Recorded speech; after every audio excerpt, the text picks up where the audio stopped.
Welcome to Critical Hit, a Major Spoilers podcast. Thank you so much for downloading and checking us out this time, especially if you are listening to this episode on the Major Spoilers Podcast Master Feed, a.k.a. Major Spoilers Plus. That's where all of our active shows are residing. Again, everybody wanted one single feed, so I brought it all back. You're welcome. So you can listen to Critical Hit, Top 5, Major Spoilers Podcast, Legion Clubhouse, and more. So there you go. As we make our move, continue to make our move from our previous site and those bad, awful hosting providers to what's that, Rodrigo? Yeah, boo those people. Boo them. Boo that man. To our new Substack page, majorspoilers.substack.com. That is our new home for the foreseeable future. Sign up for free over there and get the newsletter 3 times a week, as well as our podcast, etc., etc., etc. So one of the questions that popped up here pretty quickly in the Critical Hit channel over on Discord was from Jurisprudence, who says, I got to meet Rodrigo at Corvallis GameCon. Yeah. What was that all about, Rodrigo? How'd that go?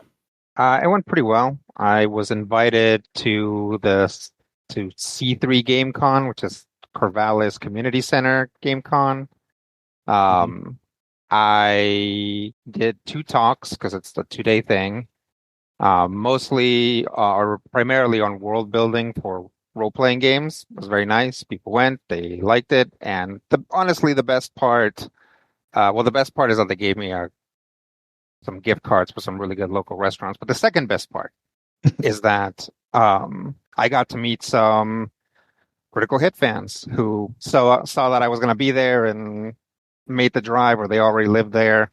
And it's always nice to talk to people and and see what their experience with Critical Hit was. Usually, when I meet people, it tends to be positive. Usually, the ones that have a negative experience with Critical Hit just email Steven directly. Yeah, that's fine. Podcast at majorspoilers.com. That's not changing. So it was a good weekend, right? So if you are out there and you are an organizer of a convention and you want a Rodrigo Lopez or one of the other members of Critical Hit to maybe do a guest panel or appearance at your show, let us know. We'll be happy to do it, providing that it's not too far away and that it fits into our schedule. So there you are. So really good. A couple of other things have popped up over on the Discord. Many people remember John. He's done some art for us in the past, has been a part of Critical Hit, I want to say, right? Or at least some Munchkin Land. Munchkin Land, yeah. Yeah. So your least favorite episode of Munchkin Land. Well, I was that was that stupid episode. Oh, that's going to tie into our next topic, right? The one where it's just like we chipped away 1 point at a time on Sentinels of the Multiverse. Yeah. Okay, I remember that. If we all still live together, I would suggest that we should redo that fight with the definitive edition and see if it go any better. Oh yeah, there you go. So anyway, here John has an RPG out over on his Patreon, Crim's Bacon, that people might want to check out. What's going on with that? I definitely helped with that one. We wanted to do Monster Hunter-ish RPG. We both enjoy the Powered by the Apocalypse system, so we went with that and kind of rolled into it. So the general conceit is build a hunter, go out, fight a big dumb monster, use its parts to make better weapons to go out and fight a bigger, dumber monster. Now, go ahead. What were you going to say? I was going to say, flipping through this, it seems to be maybe a bit more rules heftier than your average Powered by the Apocalypse game. It is. We needed to find a way to mimic the whole weapon choice mattering thing. Venturing into Blades territory. Yeah. Well, I mean, it's not as bad as Root if you ever looked at that. I haven't. Mm-hmm. No, yeah. The Powered by the Apocalypse game based on the board game of the same name, where you play little woodland creatures trying to basically negotiate between various factions because everyone's a vagabond. It's crazy. There's separate moves for weapons in addition to your playbook and just all sorts of stuff. Yeah, I think you can get away with having like a playbook that's like 2 pages front and back. I think that's probably I okay. feel like that's about the sweet spot. Yeah, so you can have a little bit crunchier Powered by the Apocalypse game. I mean, it's a good thing that you're playtesting it because yeah, after a certain amount of crunch, I think Powered by the Apocalypse like gets too stiff. I don't know. Is Powered by the Apocalypse, because we talk about it all the time, but I don't think we've ever played a game of. Yeah, we have Haze of Shadows. Which one? Haze of Shadows. Yeah, Okay. Urban Shadows was the system, and that's Okay. a Powered by the Apocalypse game. Yeah. Oh, okay.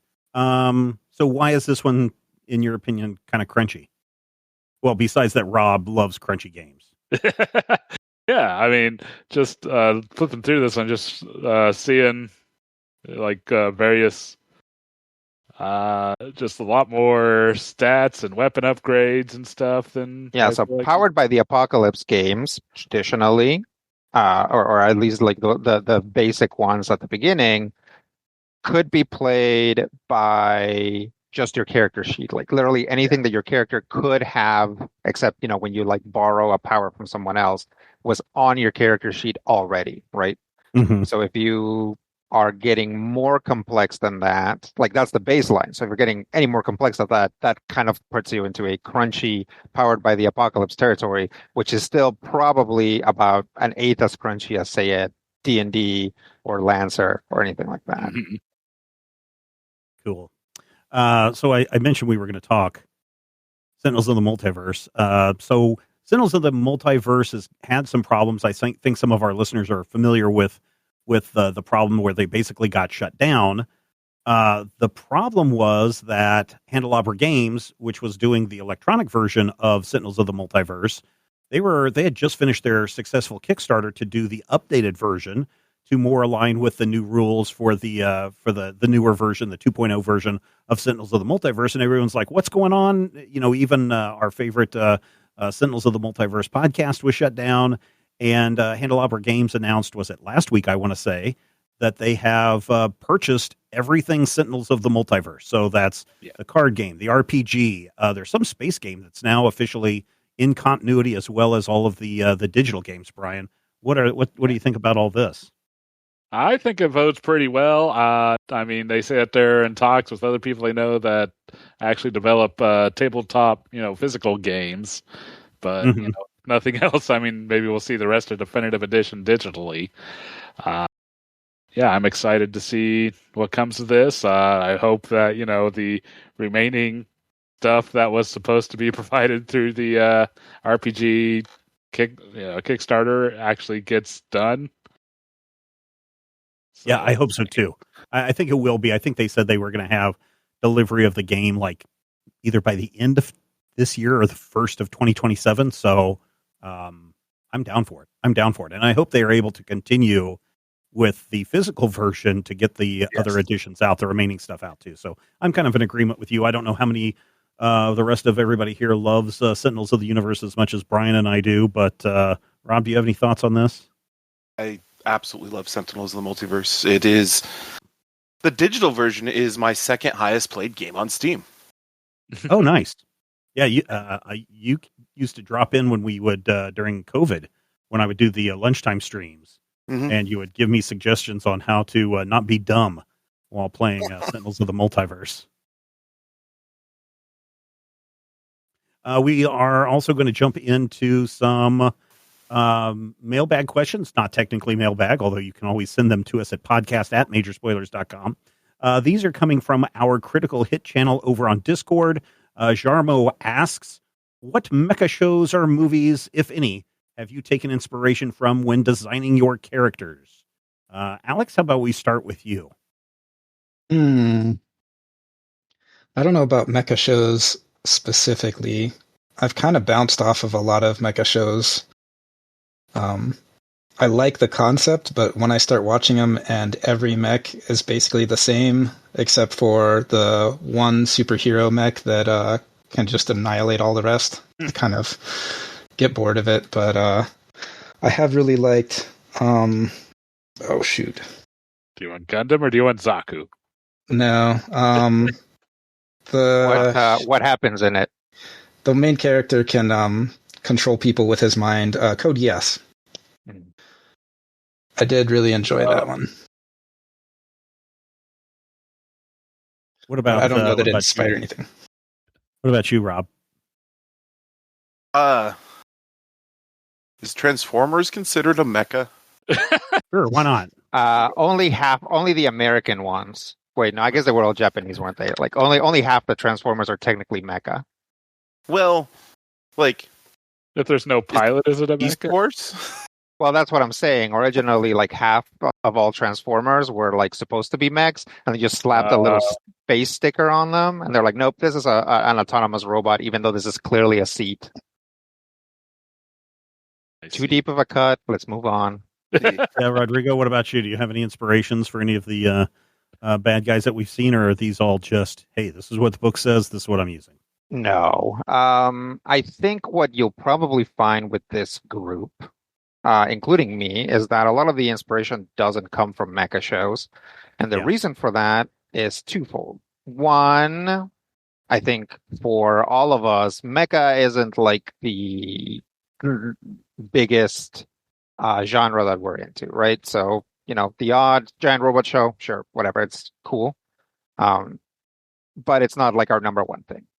And the second one is that Lancer actually actively repels most genre conventions, right? Mhm. And I have gotten into fights with people over stuff like this, especially on YouTube, because I've made videos about this. Lancer works very differently than most mech media.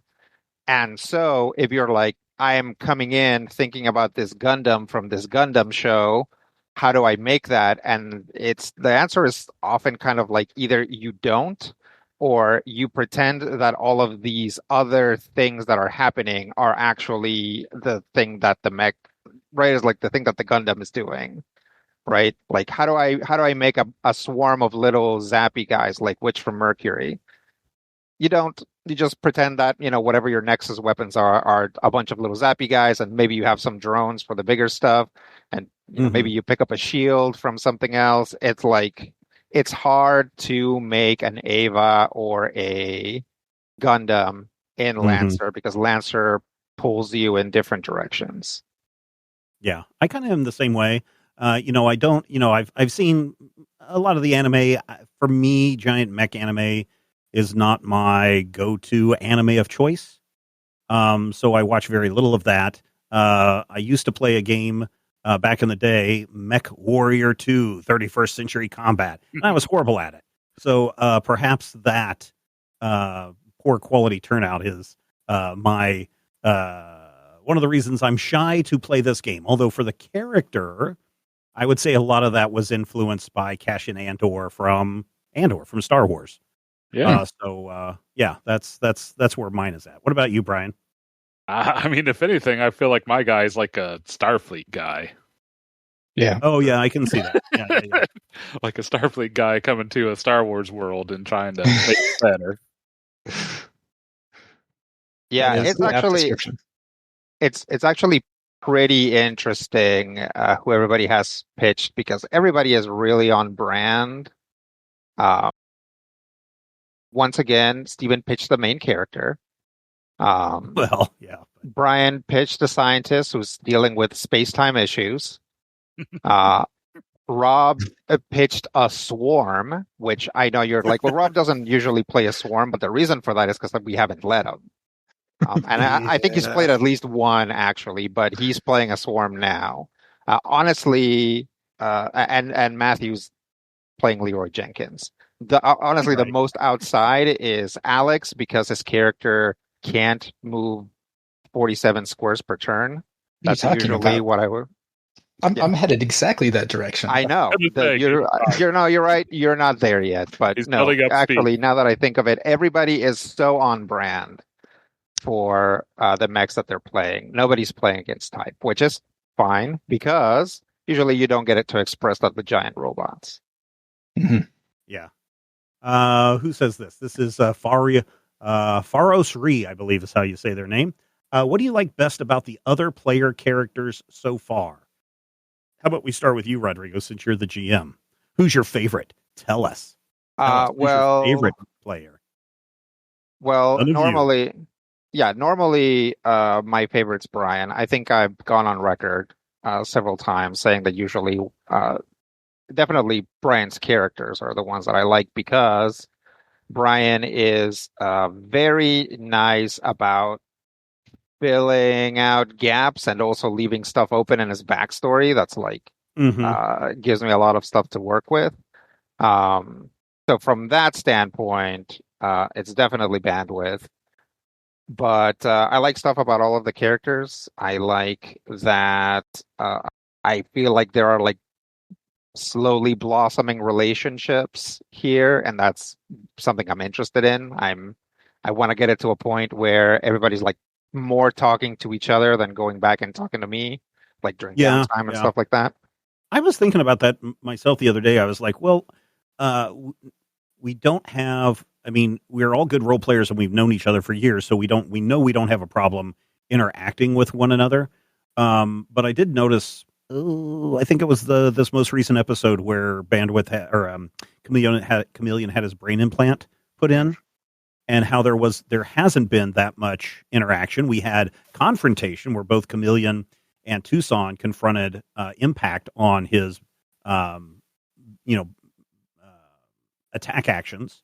But we really haven't started to develop the relationships. But I do see also, I was like, oh, this is an episode where you start to see some alignments starting to occur. Not like cliquish or anything like that, but now you're starting to see where people start to jive personally with one another. Yeah, I mean, these are still new characters, so in a TV show where everything's being written, and alternately probably in some actual play shows where maybe there's a little bit more scripting going on, these relationships would develop a lot faster. But I'm okay with the pace because it's all happening like naturally as it happens. So,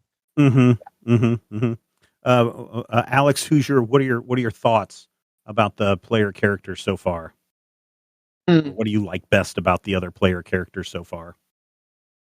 I have enjoyed Tucson's interactions with both Impact and with Dr. Bees in the most recent episode, I believe it is. But yeah, it's been, I have this idea of a great 1990s movie where you had the Bash Brothers from Mighty Ducks 2. Sure. And I have this vision in the future of me and, or Tucson and Impact just smashing into an enemy formation, breaking it up, and that'll be fun. Absolutely. Yeah, very good. Rob? So far, Matthew's character has been Rob's favorite. Mostly because it's just very Matthew. And like, it's more or less exactly what I expect from him, and the fact that he wasn't quite the first person to go down. Or was he the first person? Yeah, that's true. He was the first. He was the first one to lose a match. I was second. Although immediately followed by Chameleon. It was like within a turn, couple turns. Yeah, I think it was like the very next turn because I couldn't take a rest to, shake off all the problems that I had, and so boom, there you go. I'm going to say that I'm going to go with the cheap answer that and steal Rodrigo's answer of everybody plays the characters exactly like you expect them to, and so I like that for better or for worse. Brian? Yeah, I mean, well, I feel like there's some surprises. Like I really like like the flavor that Alex added, like kind of given his character seemed like a bit of a Southwest American feel. Yeah, I do like that. Yeah. I will add this. I love, I actually should have brought this up earlier, but I love all of Rob's choices that he's made for his character. Like at every turn, I'm like, wow, that was a choice. And like, it's only improved things. I'm glad I'm not the problem child for a change. So are there any Lancer mechanics that have been really hard to convey in a recorded podcast format? I think there's a challenge when you get into combat if you can't see the field. Mm-hmm. But again, because we are constantly, I like to think, because we're constantly talking to each other, like people are always being like, am I in range of this guy? Am I in range of this guy? Like, what about this? What about that? Am I behind cover? Whatever. We essentially paint a picture of what's going on, even if you don't know exactly what it is. So I don't think it's that hard to follow if you're paying attention. And I'm like, oh, you guys aren't paying attention. I mean, like if your mind wanders while combat is going on, and then you come back like a few minutes later, you might not know that something has happened. Yeah. So that can be a bit of an issue. That I think anytime any battle, for the longest time, those are always the ones that me personally, I have trouble following when someone's just like, I'm going to run over here and pull the sword out of this stone and start hacking away at people. And it's like, okay, where's this stone with a sword in it? It's back in medieval England. I really have some difficulty with that. That's why we started doing the screen captures all those years ago. And now, while specifically for Lancer, because unless you're like, hey, up in quadrant 1, unless you were to describe them as quadrants and where people are, it is still very hard for, I think, listeners to kind of judge 6 players plus 32 enemies and know where everybody is at, picture that in their head all at the same time. And so that's why we went and started doing the video for people that want to watch that over on the Critical Hit or the Major Spoilers YouTube channel. You can go and see those episodes that have battles, have video of the player mat, the field, so you can at least see where people are moving and see how the terrain is laid out and those kinds of things. But yeah, that's kind of difficult. Anyone else have any thoughts on Lancer mechanics that have been hard to convey?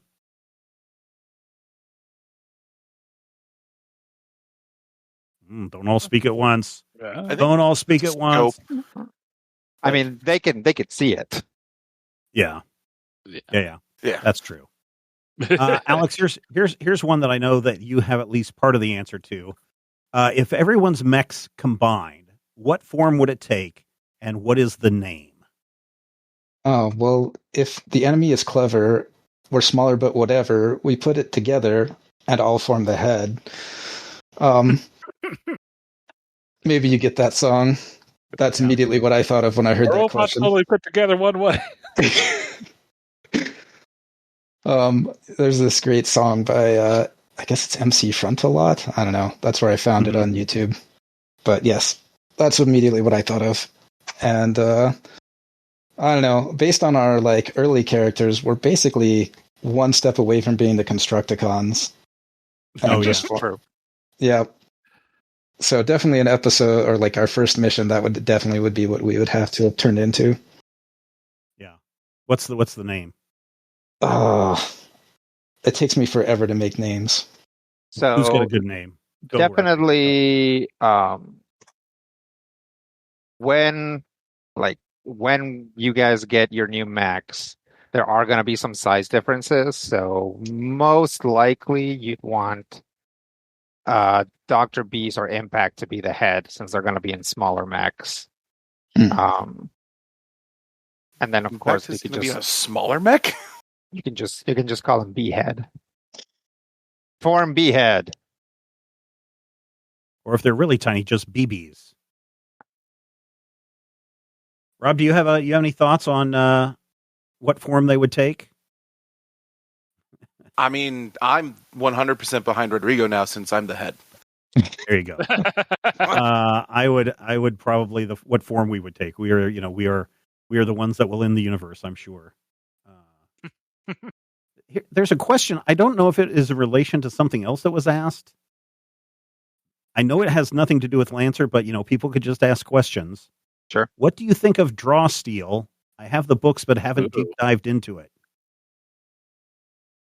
Kind of the same thing here. I've been hearing some great things about Draw Steel. Like a lot of people say it takes a lot of inspiration from 4th edition D&D.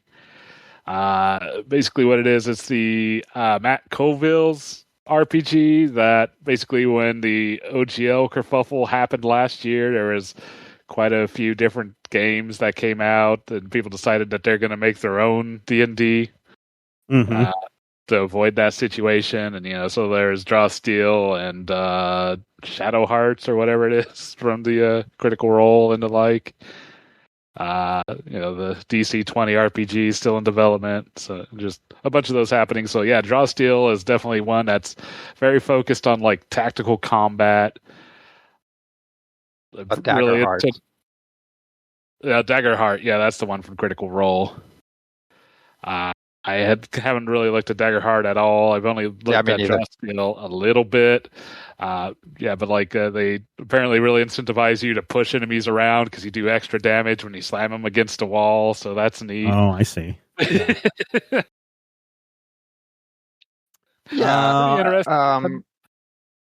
Especially when I keep getting these push ads to me on Facebook about what is it, like Devil Department, like a very anime, like Jujutsu Kaisen themed setting book being made by a third party, and it's like that might get me to actually sit down and read through Raw Steel. Yeah, we did play a 4th edition Dungeons and Dragons campaign for like 17 centuries, so maybe that's not the first thing that we tend to jump on when it comes out. It's still interesting though. Yeah. We'll get back into some more Lancer questions here in a minute, but have you guys, maybe Brian has, are you familiar with the public access RPG game? Yeah, I picked it up quite some time ago, and, Quinn's Quest did a review of it not too long ago, right before, they kicked off this big crowdfunder for, like, the full release, so that gave me quite a push, it looks like. But yeah, it's kind of a take on Brindlewood Bay. It's Brindlewood Bay is basically kind of like this cozy mystery game where you play a bunch of like old women in very Murder, She Wrote style, but you're slowly uncovering like this Cthulhu conspiracy. Yeah. And, it does. I stumbled across this a while ago, and so I've bought the original beta version that they were selling on DriveThru RPG for super cheap. And I'm intrigued by this game and the game system in that it's, the early 90s, internet is brand new, and you come from this community, and at one point you all lived in this community, and you remember a public access station, and then mysteriously the station vanished overnight, and it's now into the realm of mystery and rumor and myth, and you and these friends that you've met online who all, grew up in this town have all come back for the summer to figure out the mystery of the public access station, and along the way you're supposed to find these VHS tapes. It seems very analog horror. Yeah, it's analog horror, number one. Number two, that it's relies a lot on group storytelling. So it would be like, oh, Rodrigo, the tape is called Tales We Tell at Midnight. When the show fades up, what's the first thing that we see? And so then Rodrigo gets to describe that, and then it's like, and the host comes out and he's kind of stooped over Brian, who is this guy and what's his deal? And so you kind of tell what's going on there. And the thing that I'm kind of cautious about wanting to play is that it's supposed to be characters are revealing traumas. And I'm not sure that is the most fun thing to do in a game is to make it traumatic. Some people, I think that it might be worth trying, but I need to look and see how much you're supposed to lean into trauma on that game. But the mystery itself and the way that you're getting these VHS tapes and doing group storytelling seems really, really cool. And I think that if anybody has watched the movie, what is it called? By the TV Glow, or I thought I saw the TV Glow or something like that. Yeah, I thought I saw the TV Glow. It feels very much like I saw the TV Glow. Yeah. Have you seen public access, Rodrigo, or your thoughts on? Yeah, the trauma aspect of it. So from the trauma aspect of it, there is a rich history of RPGs delving into that. one of my all-time favorite RPGs is Changeling the Lost, which is just playing a bunch of traumatized people, just supernaturally traumatized people. And if you are playing in a group where everybody is sort of comfortable with each other, and maybe for something like this, you would have to outline some like lines and veils and stuff like that. Tools like that are valuable. You can kind of do that because it is kind of fun, again, as long as everybody has delineated what they absolutely don't want to see, to come up with your character's backstory during gameplay, right? If you're playing fake, then you're coming up with like, and then I was interrupted by the cult of the heavenly monkey and blah, blah, blah. But in something like this, it's like, oh my God, I just remember that I got sucked into the TV for a year once, right? Or stuff like that. So, well, I guess it depends again on defining trauma, because someone's like, yeah, my father used to beat me. He'd come home drunk and beat me. It's like, I don't want, that doesn't sound like fun storytelling. Isn't it though? Like I'm saying, obviously anybody who has lived through something, obviously everybody who's lived through something like that is going to have a tough time. And again, should be outlined if we can't go there, but like you can't throw a rock at a streaming service without finding a character who was beaten by their dad, right? Like that is actually an extremely common trope. And one that when we see it on TV, we just kind of roll with it. We're like, I know where this sort of archetype is going. Yeah. I guess if we were to do this, to do this game, I would be we would have to sit down and say, hey, listen, we're not going to do anything with sexual assault. We're not going to do anything with, suicide. We're not going to do any of those kinds of things. Those would be things that personally I would consider traumas that I do not want to touch on because they are super sensitive topics. Yeah. But like you said, oh yes, it's a trope on every streaming TV show. Okay, I can see that.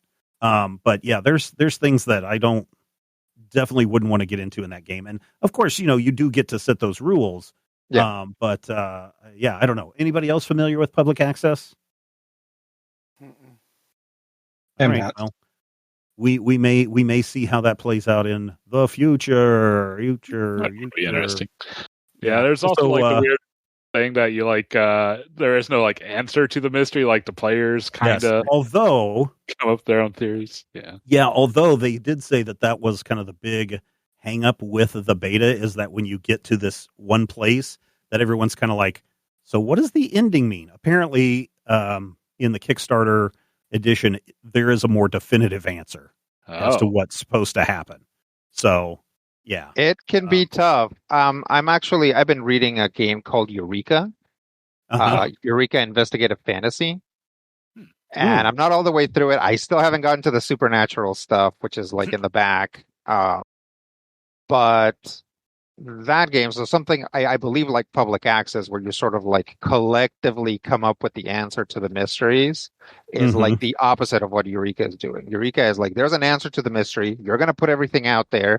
You're going to do all this work to make sure that that the answers are available to the players. And then if they can't figure it out and they can't fix the mystery, they can't figure out the mystery at fast enough so that to prevent something from happening, or to for whatever reason, then that was the story. Congratulations, you told a nice story about a bunch of amateur detectives failing to apprehend a bad guy or catch somebody or solve a mystery. So it's interesting. It takes a very strong stance in that. So it's actually really, really nice to see a game be like, hey, how there's this loosey-goosey thing that's been going on? We're not doing that. I know that, well, I'm sure we have failed multiple times whenever Rodrigo's running a game, right? Where it's just ugh, now I have to figure out a way to get these guys to keep going. But I mean, we've literally had with Yellow Light with Brad, where we literally failed that mystery. And I still had fun with that game. I don't know if you guys, Brian and Rob, if you guys had fun with that game, even though we were complete and utter idiots. So I think failure is an option a lot of times in RPGs. I had fun because we were completing others. Yeah. So yeah, I mean, are you not a fan of failure is an option, Rodrigo? Oh no, totally. What I'm saying Okay. is, Yeah, no, you're right. it's like you I'm can't looking up this game right fail, now. right? You can't fail public access, right? Deadly tactical combat. That rings my bell. Yeah.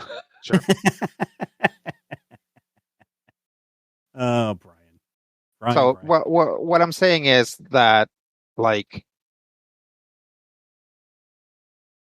there are some very traditional ideas of what an RPG is and how it should go.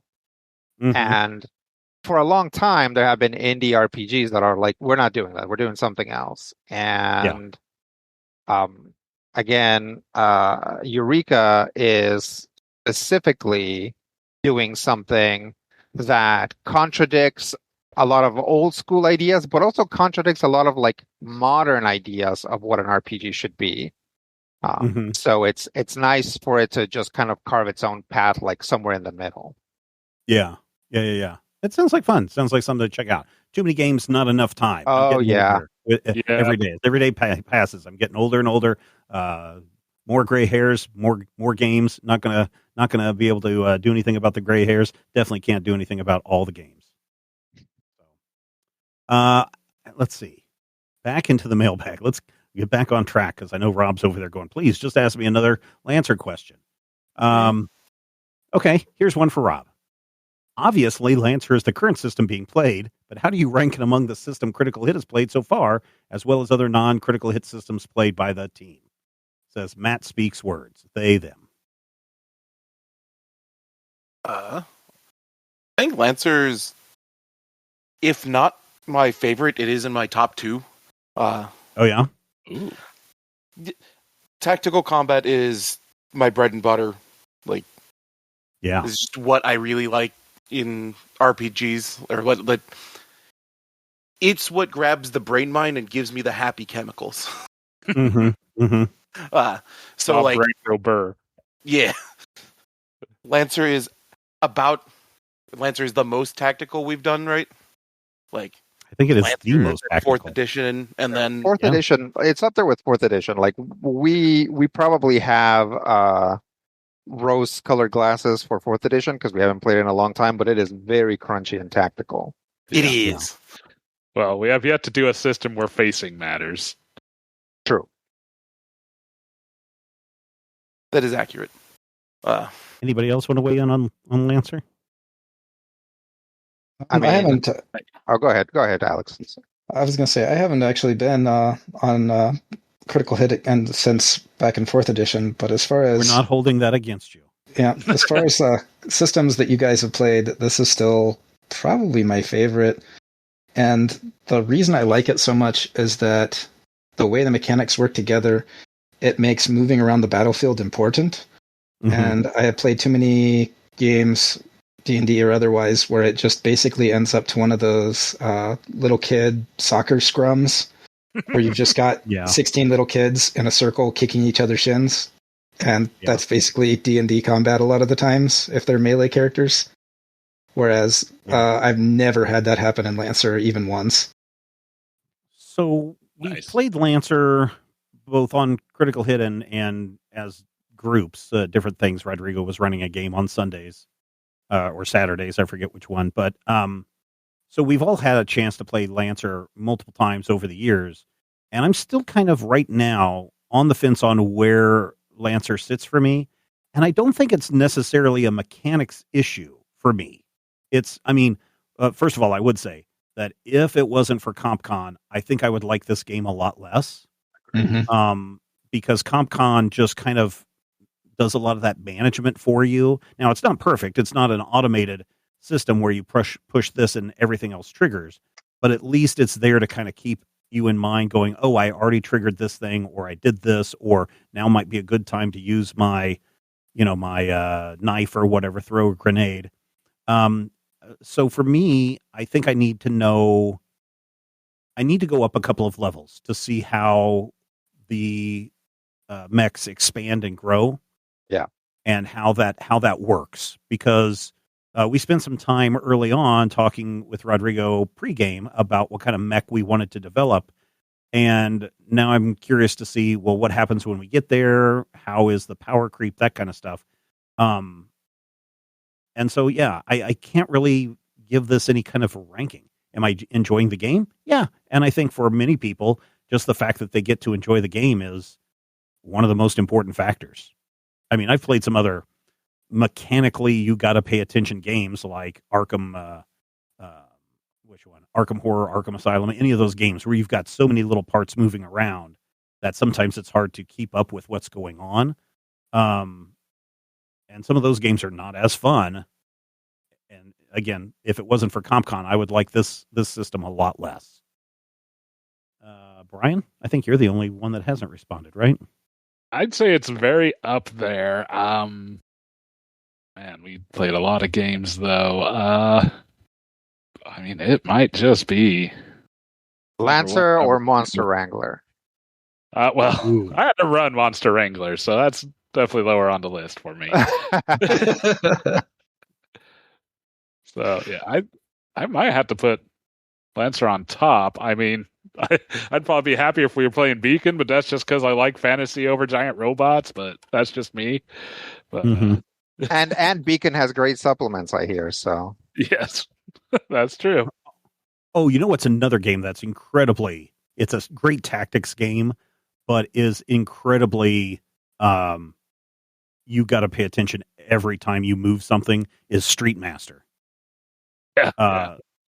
Brian turned me onto that game. I've been a fan ever since. But yeah, if you miss one little thing, that's it. Yeah, Rodrigo, do you have some thoughts, or maybe you already answered?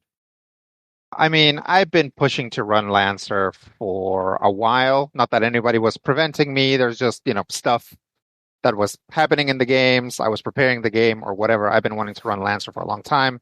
It's one of my favorites by far. Mm-hmm. Probably my favorite tactical game.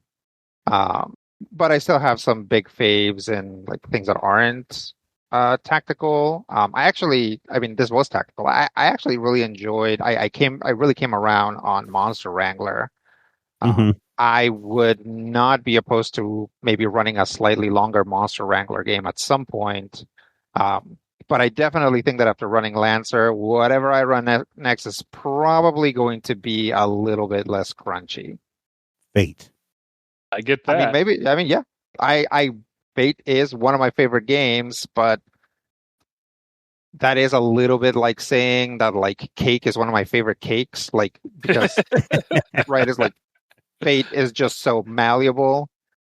I'm sure there's versions of Fate that I wouldn't like as much, but definitely Fate Core is like very runnable, very straightforward, and I really enjoy it. And you can put a little bit more crunch on Fate. Have we only played Fate once?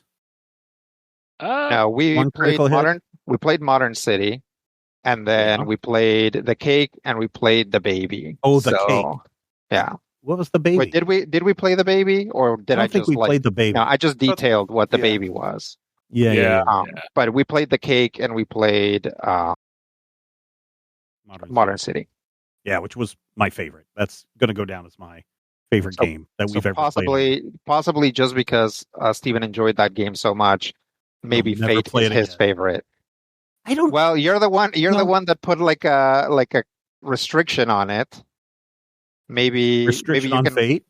Yeah, because you were like, if we get to this like crowdfunding kind of deal, then we'll play it again. And I don't know if we ever got to it. Technically, we did. Brian ran that's right. The first team up, Modern City team up with Jetstar and Rumblebee. And that was fun. We did release that originally just as a Patreon exclusive, but then we released it to the public a few years after. So I wouldn't be opposed to every few years Brian runs Modern City again, but our characters get reset every time, and it's like, okay, now it's the 70s, now it's the 80s, now it's the 90s.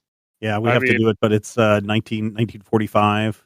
Yeah. If we're resetting the characters like that, I'd pretty much insist on doing it in a different system every time. Oh, well, there you go. Oh, that would be fun. Oh no. Yeah. No, I think I just liked Modern City, not necessarily the Fate system, although originally I was going to do a Dresden Files thing until I was preoccupied by quote unquote how easy Achtung Cthulhu was supposed to be. I think it was just the superhero setting on that which worked for me, just like Urban Shadows, Haze of Shadows, worked great for me because it was the setting and the story that we were telling. So again, going back to Lancer as the current system, where do you rank it? I really want to see how the story turns out, because I think story is just as important of the experience as the system that you're using. And that's just me. And if I have fun playing the game, then I probably enjoyed, if I had fun with the story, I probably enjoyed the system. So, Didymus says, how has having a plan for the future of your mech builds affected the way you play your character? Do you find it restrictive, or do you enjoy playing it with foreshadowing? Anyone can jump in on this. I mean, I really like it, because also I feel like that there's also the leeway to deviate from that if we really find something that works better. Yeah. But just having that, trajectory to kind of determine, like, what am I actually going to do? What do I need to focus on? Really kind of help, guide my choices and, give me a more solid idea. I basically one less thing to worry about as we level up and go through things. And also the fact that Rodrigo's there helping you along the way, giving you suggestions, that you're not making like a stupid choice on this level. You can be be pretty solid in that, like, you're making a good choice. And yeah. I guess originally it was like, hey, where do you see this character in 10 years, right? And it's like, okay, well, here's what I think that I want my character to be. And then every time I try to be that character, something else comes up in combat where I'm like, okay, well, now I can't be this character or class or whatever. So now I have to do this, which I feel is pulling me away from, there's the way that it should be played, and then there's the way the game is kind of making you play. That's kind of that makes it a little bit harder for me to get to the point where, where our character build is. And that may be why Rodrigo is like, hey, I made some tweaks to your characters or to your mechs. Sure. And so it's like, and that's not a fault of anybody's. It's just that, when you are supposed to be this person that's trying to get everyone in a row and, lance them all, and then you suddenly have to be the up close clobber guy or the smoke grenade guy. Suddenly you're not, I feel like I'm not doing the, and again, this is just, I mean, your concerns are absolutely valid, Steven, but like, you guys are you just got to level 2. Essentially one. Yeah. So, we've had lots of fights though. And it's hard, like, your builds aren't complete. So, there's like that level 6 chameleon probably doesn't have to stop to vent heat as frequently. Because I'm not saying that it's just the, in relation to the question. Sure. It feels like harder to say, oh, here's some foreshadowing for the way Chameleon will be in the future, when the way the character is being played now, or the way the mech is being played now, I see. different from the way the mech will eventually, hopefully. That's a good point. Yeah, that's a good point. Yeah. Alex? I tend to be more on Rob's side of really enjoying tactical combat and such. So when I am playing pretty much any game, I already have a build in mind when I start, and I may change it to adjust to the story. But the way my mind works, I like to have a plan before I do something, and it frustrates me to not have a plan before I do something. So it has not changed anything for me, because this is how I normally play. Okay, cool. And Rob? I would say I have had the most conversations about their build with Alex. Oh, I'm sure. That Just, doesn't surprise me. different players, like some players are like, okay, here's my build, here's what I'm going for, cool. Some players are like, make my build for me. And some players are like, okay, so I thought about it again, and here's what I think I want to do. So it's nice to have a balance. Yeah. Rob? I've already deviated from the plan, as Rodrigo pointed out the last time we talked about stuff. Like my first on-screen level up, I chose something that I didn't have on the sheet that Rodrigo originally had. Yeah, nice. Okay. Way to go, Rob. Way to go. But I've had this character in mind for way before we started. So like having the plan and having Rodrigo there to be like, "Hey, dummy, do this instead." Mm-hmm. This has been very helpful. Even while I'm frustrating the crap out of him by not getting him what he needs. You just got to get it to me on time. It's fine. There you go. We have one final question from Janus, who says, I thought PD was a really great NPC. Can you share any special considerations you all took incorporating a character like PD into the narrative? Yeah. So I my actual job is to work with people with mental disabilities, and I thought a lot about having a character like PD just at least make an appearance. And I, try to be truthful to what that experience is. PD is based on like a couple people that I know.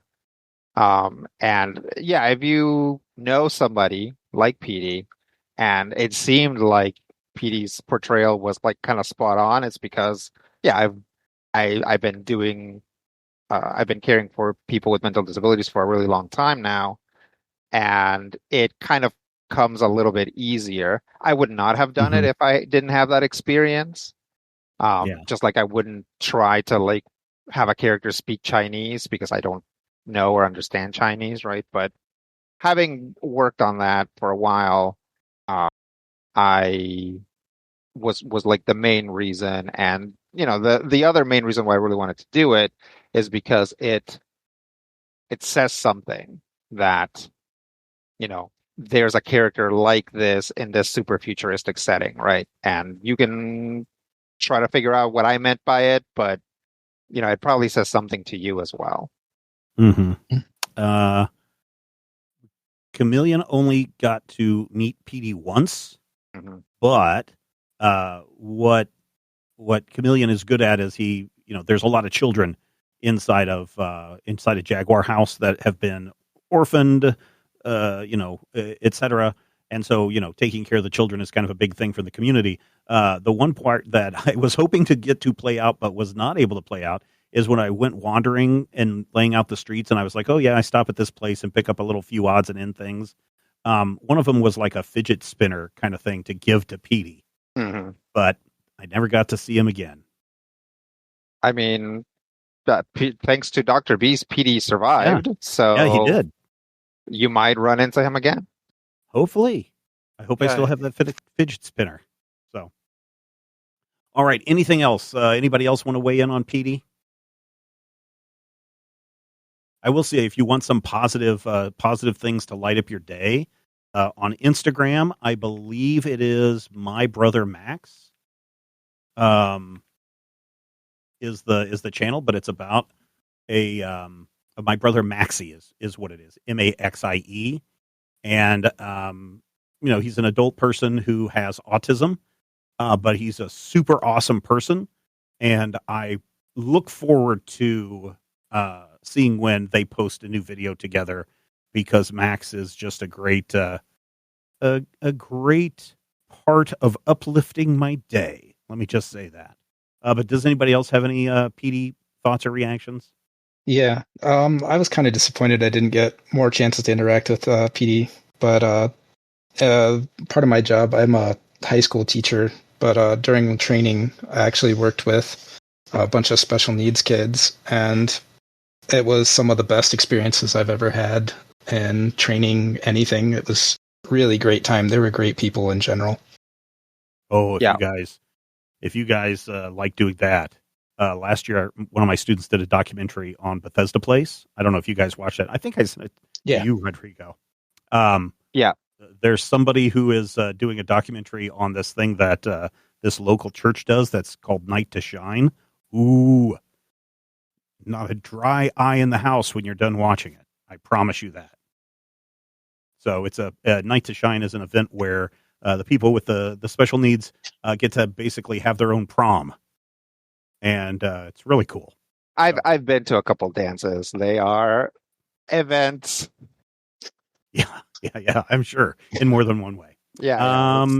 Anybody else? So, anybody else? Brian or Rob want to weigh in on Petey? I mean, my character didn't really have any interaction with him, but yeah, I mean, my wife's had also been in the care field, working with individuals with developmental difficulties for quite a while, and just kind of that experience that seems like pretty, I'd say, accurate and fair representation. It seemed, in my opinion. Seems like, Rodrigo, everybody wants more Petey. I mean, Petey is back on Haunted Island, and you guys do get a lot of downtime in this game. So, if anybody wants to track him down, there you go. Also, because there's lots to do on Haunted Island now that a quarter of it got burnt. Yeah, so, I'm afraid though if I keep Cat Island for our next R&R. I need to kind of introduce more about Cat Island before we go there. I'm okay with going back to Haunted Island, providing that we don't all turn into donkeys. Okay. Rob, do you have any Petey thoughts since you interacted with Petey the most? Petey was fun. It was fun having a person that Dr. Bees couldn't be Dr. Bees at in the same way. Oh, yeah. Like pushing Dr. Bees into actually being a reasonable human instead of himself. It's like that thing in Interstellar where they tell the robot to like turn down their like sarcasm slider. Oh, yeah. Cool. Well, those are all of the questions that we had in for the mailbag. And I know, dear listener, you are going, wait, I have questions. Well, if you have questions, you need to get over to the Major Spoilers Discord server and get into that Critical Hit channel. Bunch of wonderful people over there. And I think we're going to make mailbags more of a regular thing like we used to back in the day. So watch out for me saying, hey, everybody, time to ask your questions. And that's the time to ask them. I usually give you a week to get your questions in before we get to them. If you just go in like today and ask a question, one of us may answer it, but the chance of it going into a future mailbag probably won't happen because that's going to be so buried in the chain that maybe I'll create a sub channel for mailbag. We'll see. That's the deal with that is. So before we get out of here, there is a friend of Major Spoilers with Spoilerite, just like you, who has a brand new book that is coming out May 12th of 2026. Hello, future people. It's Dirty 20 by Bill Schweigart, and it is the story about a boy whose father is the mafia boss, and the father wants him to get into the business, so he gives him $20,000 to launder over the summer, and his idea is to create an RPG game and run it through a Kickstarter type system to launder the money. The only problem is everybody loves this RPG idea, and now he has to make it a reality. How's he going to deal with his mob boss father? How's he going to deal with his best friends? How's he going to deal with an oddball crew of people that have been tasked to keep him on task? And what's he going to do with his love life? And most importantly, what about his missing mother? It's Dirty 20 by Bill Schweigart. I'm going to play an interview, a short excerpt interview that I did with Bill last month. If you want to know more about the book and more about Bill and his writing. But if you are interested in this book, which I think you would be, some critical hit references are made in this book. And I think you will have a good time with it. But if you go and pre-order it now or just order it so it comes out on day of release, I think you'll be happy. If you want the full interview, we've also got the full interview over on our Patreon page, patreon.com/major spoilers. So thank you, everybody who sent us a question, and thank you, everybody, for listening. And please enjoy this excerpt of this interview I did with Bill about Dirty 20. Bill, thanks for checking us out today. It's certainly nice to have you back with us. It's been a few years since you've been on our podcast. No, thank you so much for having me. I really appreciate it. For those in the know, I was a frequent caller into the Finally Friday show. Yeah, that's right.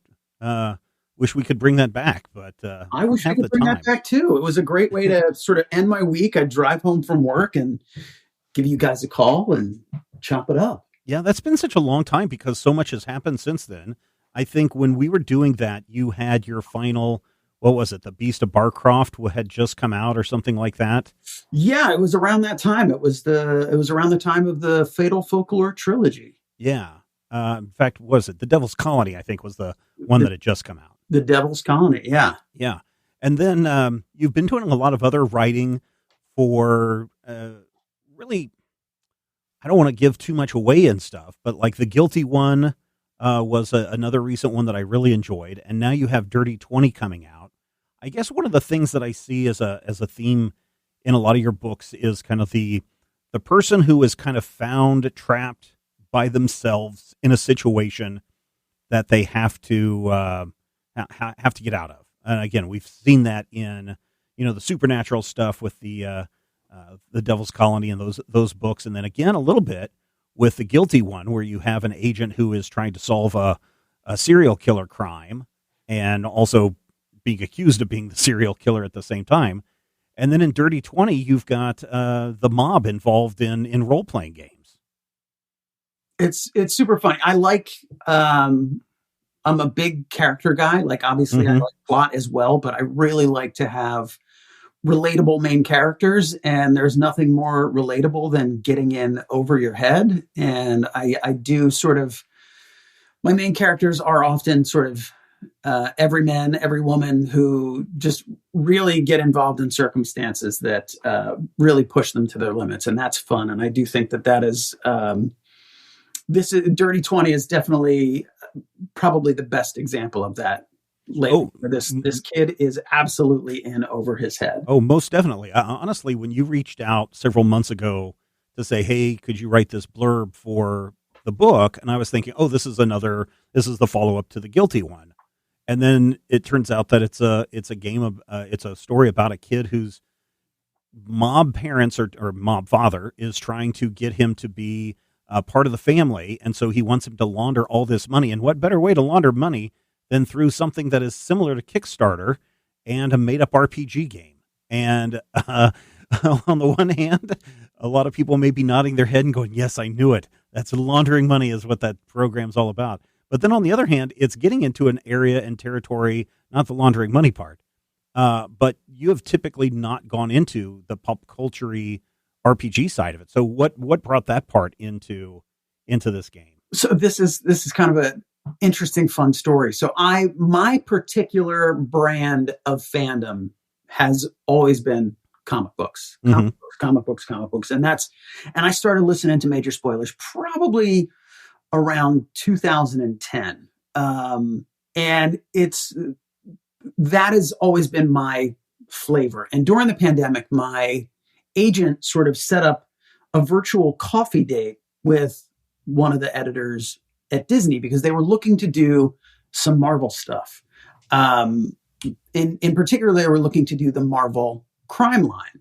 Mm-hmm. So had this cup of coffee with Adam, my editor at Disney, just to introduce us. And they were putting together the Marvel crime line. So we're talking Daredevil, Jessica Jones, Luke Cage. And this is after the Netflix shows had come. And my agent, I had let her know. I was like, look, anything that comes down the pike for that, just try and get me in front of. And we had a great chat. I definitely nerded out, and it was super fun. And afterwards, my agent is like, look, they're probably looking for big names for that Marvel launch, especially for the first wave of books. And I'm like, well, Schweigart's a big name. There's like 4 consonants before you even get to a vowel. Like, let's go. Come on. She's like, yeah, that's not quite what we meant. So then they announced who it was going to be, and Alex Segura, Daredevil. Yeah. Brilliant choice. Lisa Jewell for Jessica Jones. This great thriller writer, S.A. Cosby for Luke Cage. I'm like, oh, that's there was no arguing with that. But Adam sort of kept me in the back of his mind, and late in 2023, he let my agent know that he wanted to chat, and had this idea for like a Dungeons and Dragons thing meets the mob, and asked what I would do with it. And I know that he sort of came in like knowing that I was excited about the nerd side. But what he didn't know is that I am also a nerd for the mafia. So I would have been dying to write some sort of crime family, crime saga. And this was just a project that allowed me to tie sort of all of my pop culture loves and all of my like gangster loves into one fun hybrid package. I guess one of the questions I have is, when did you start writing? I mean, it seems like you've only really had books out in the last 20 years or something like that, 25 years? Yeah, I started when I was in the Coast Guard. So I started in my 20s and wrote a book and tried to get it published and couldn't find a home for it. This was like 2003, 2004. Okay. And then, set it aside after getting rejected a ton of times. And then, picked it up like 7 years later, was interested in, started writing The Beast of Barcroft, and sort of dusted off the old Coast Guard adventure novel I had written and just reread it. And, if you write something, set it aside for a month or two. Oh, yeah. And then you can look at it with clear eyes. Yeah. And then I did that, except I did it for 7 years. So when I picked it back up again, I was like, this is garbage. And I was ruthless with my red pen. Yeah. And then it found a home. And then The Beast of Barcroft found a home. So I've been writing pretty consistently since 2011. I have to point out, though, that you have sort of become, for anybody curious about Dirty 20 or The Guilty One, that Stephen, you've sort of become like an evil muse. There is a Mayor Schleicher in The Guilty One, and he was super fun to write. Yeah, he's my favorite character of that book. I know we're working on that spinoff. We are working on that spinoff, and eagle-eyed fans of Major Spoilers will find some cameos throughout for some of your favorite Major Spoilers hosts. Yeah, when you asked me to write the blurb, one of the blurbs for the back of the book, so I'm honored to be sharing a space with Alex Segura. I thought that, oh man, it's going to take me a while to get through this book because I'm doing book club and Major Spoilers and teaching.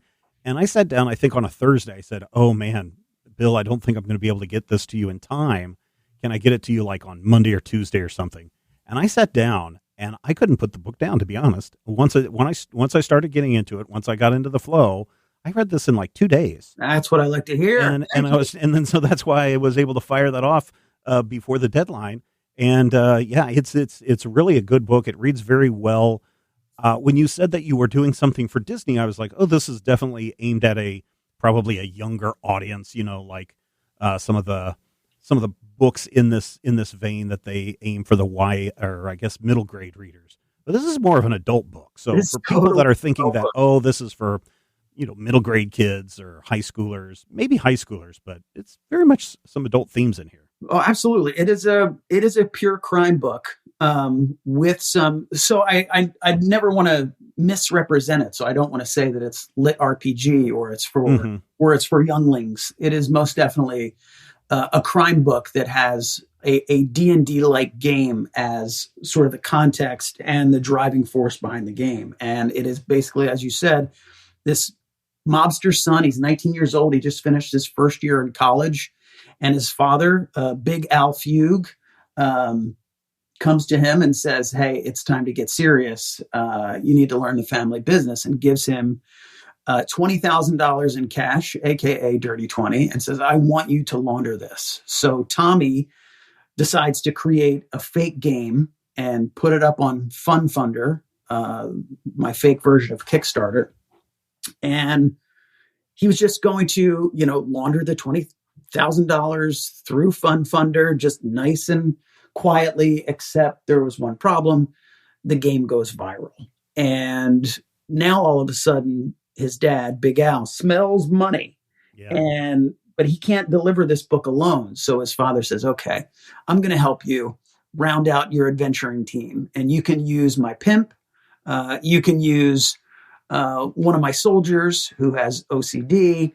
You can use one of my enforcers. And you can use our stoner accountant." So with this band of adventurers, Tommy tries to extract information from them, and the real world spills into the game and the game spills into the streets, and Tommy kind of uses it as an opportunity to figure out what really happened to his mother, who went missing around the same time that he started college. Yeah, and if people think this is a pretty straightforward book, it's not. There's enough twists in here that I was like, oh, I literally didn't see two of the big twists coming until they happened. And then I was like, oh no, these have been planted there since the beginning. This makes perfect sense. And so it's really enjoyable from that perspective, in that it's not, again, a lot of people just know, hey, this is A to B to C to D, and this is how the book's going to go. And sure enough, we hit those spots. But no, you were able to pull in some sneaky moves that made the story even more engaging. Thank you. Especially when we get into the two people that he meets at college that he's going to, because he doesn't want to be a mob guy. He wants to go to college and have fun. No, he is your typical normal college kid. He just wants to do his own thing. He wants no part of the family business. But his father's like, "You need a backup plan," and he's like, "You want my backup plan to be organized crime?" So I'm curious, though, the process of your writing from Slipping the Cable to The Guilty One to Dirty 20, because you're going from kind of independent to more recognizable publisher to suddenly now you're working for Disney. How are each of those projects different from one another, as far as from the writing and your editors and the promotion side of it? So it's been a journey, especially with Slipping the Cable, back in the day. And again, this is sort of more writing advice, if I could, deign to give it to anyone, if anybody wanted to pay attention. But I got would 7 books out. So, well, I would write all day on Sunday, 25 years ago, to write that first book. And it took me 4 years. And then it wasn't until we had our daughter that, you don't have all day Sunday to sort of have the romantic ideal of, I'm going to write all day. So I really had to get entrepreneurial and set the alarm and drag myself out of bed at dark 30 and just spend 30 minutes a day writing. And that second book, The Beast of Barcroft, by doing that, by writing a little bit, with a really small word count every day, I was able to finish the first draft in under a year. So there was 4 years for Slipping the Cable, 1 year for The Beast of Barcroft. And then just ever since then, it's just been trying to stay consistent, trying to write every day before, and everybody's process is different. Mine is just, I like to write at the beginning, in the mornings, just before the day gets away from me, because by the end of a day, you have decision fatigue, or at least I do. And it's just been taking it more and more seriously and just trying to collect some wins. So the Beast of Barcroft was, and the two other books in that trilogy, that was through Penguin Random House. So that was a real big boy publisher. And it's just been, I had the opportunity to write with James Patterson, and I learned a ton writing a novella with him. And so each step along the way has sort of prepared me for the next step. And now the training wheels are completely off, because I left the government last May, and this is the full-time gig.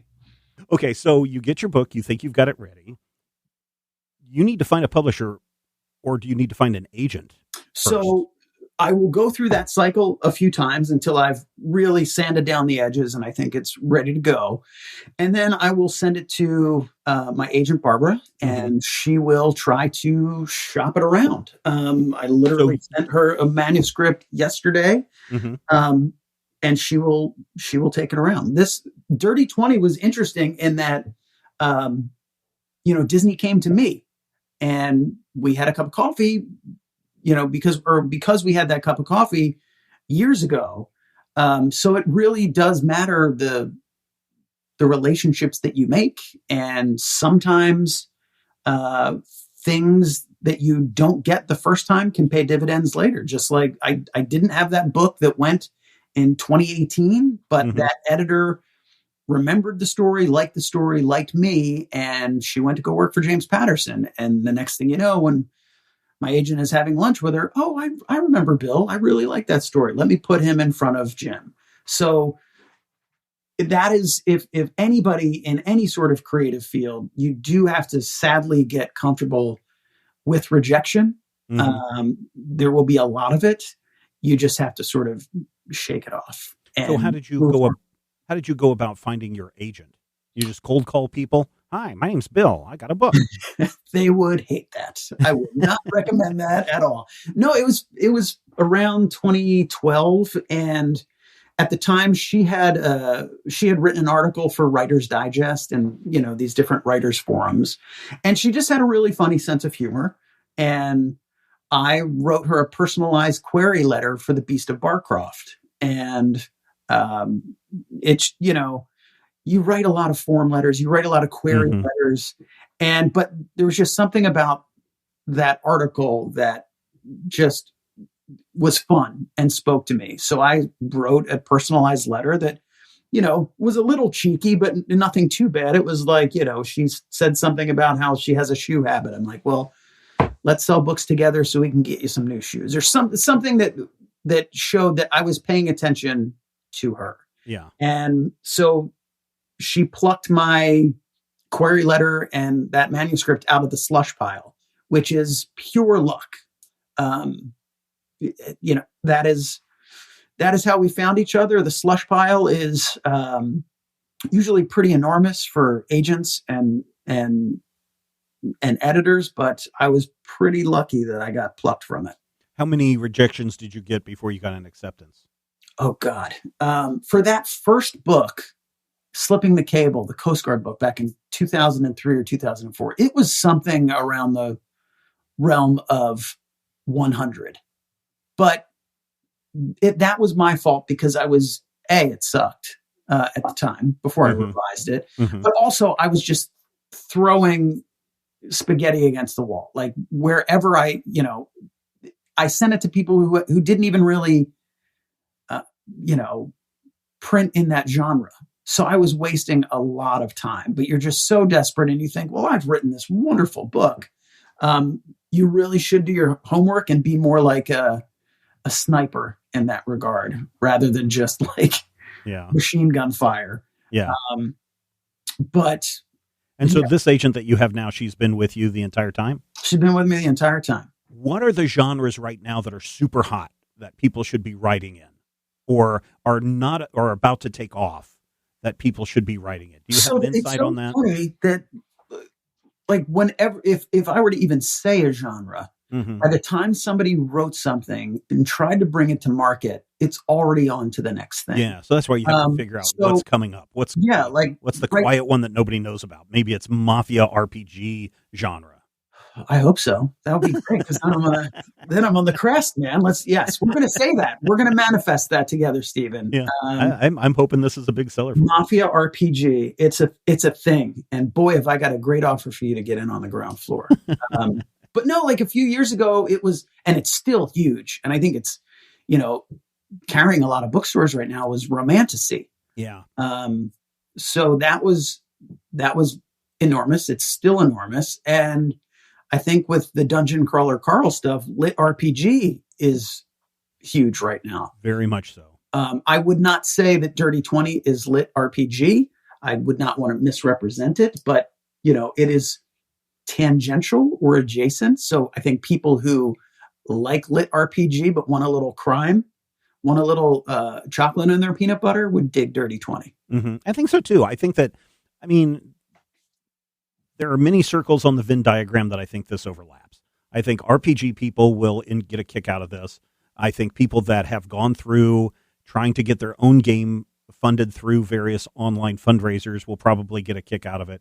People are into the dirty crime side of literature, you know, your mob stories, your thrillers, will get a kick out of it. And then there is a little aspect of romance that is in this as well, mystery and romance. So you've got some overlapping diagrams. I'm not saying that this hits all of the quadrants, but it's certainly going to, I think, hit, and I hope it hits a big audience for that. That would be wonderful. I think there's a lot to enjoy in the book, and it's got some heart, and it definitely has some humor as well. So, yeah, fingers crossed. Well, one of the things that certainly helps books get recognized, and certainly, I don't know if you have thoughts on a sequel to this, but certainly that can get additional books made, is for people to pre-order the book. And so go to Amazon, pre-order the book. It's right there, Dirty 20. It's Dirty and the number 20. It's very easy to find. Pre-order the book now. Those pre-order sales really help boost people's attention onto this, and it's not even that expensive right now. Less than $20 for the paperback when it comes out May 12th. And I enjoyed it a lot, but then again, I may be biased because you and I have known each other for so long. No, I appreciate that. You're absolutely right. Pre-orders are crucial. I would love for there to be a Dirty 21. I don't know what it would be, a Dirty 20.2. Yeah. I'm not sure how that would work, but that the pre-orders and I think first week sales really will determine whether or not we can do that. And I've got thoughts. I would love to keep playing in this universe. Well, Bill, thank you so much for taking the time to talk with us today. Dirty 20 out May 12th. You can get it wherever books are sold, but go to your favorite dealer, pre-order it. That will be the best way to help Bill out so he can get his next book out the door before the end of the year. Stephen, thank you so much, and I appreciate you always being my dark muse. Yeah, sure. No problem. Happy to do it.